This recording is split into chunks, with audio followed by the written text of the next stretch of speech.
Now we are going to make a thread design using wrap features. So to do this, you have to insert a plane. So I will use the right plane called reference plane. So the plane should be outside on the tire itself so that we can wrap. So check. So after that, we can sketch on the plane the type of tire thread that we want to be. So I want this one to semi-stick. So I put only a small design. So I'll be using my center line here. So make sure the center line is on the middle of the tire. So my total width is 282. So therefore I will make smart dimension of 141.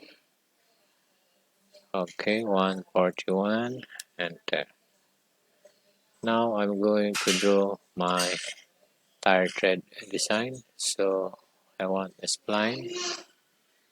So I want to be here. Escape. I design it. We make it a curve. One more spline.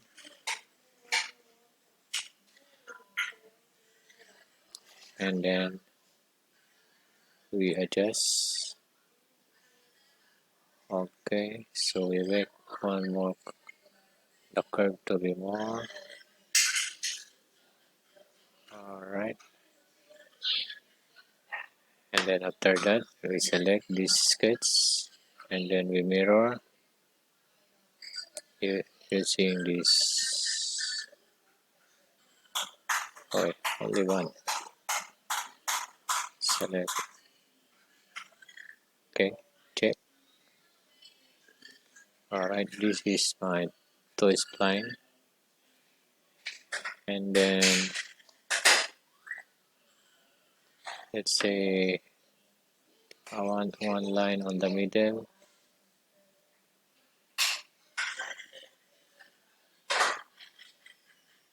Escape. We do this one.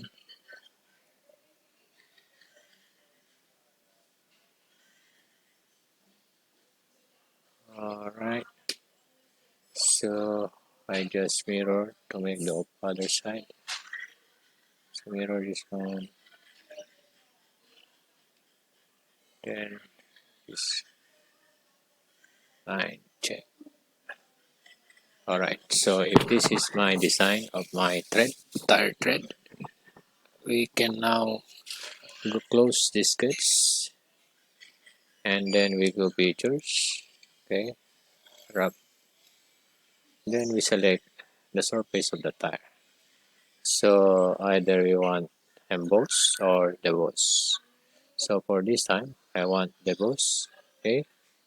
And then I want it 5 mm or I can increase it to 7 mm. Right. Check. So now you notice it's already deboss or engraved into the tire. So the next thing to do, we are going to make a circular pattern of this wrap design. Okay. And then the rotation should be, we use any circle, right? So we can increase the instances. Okay, so check. So this is now my semi-slick tire thread design.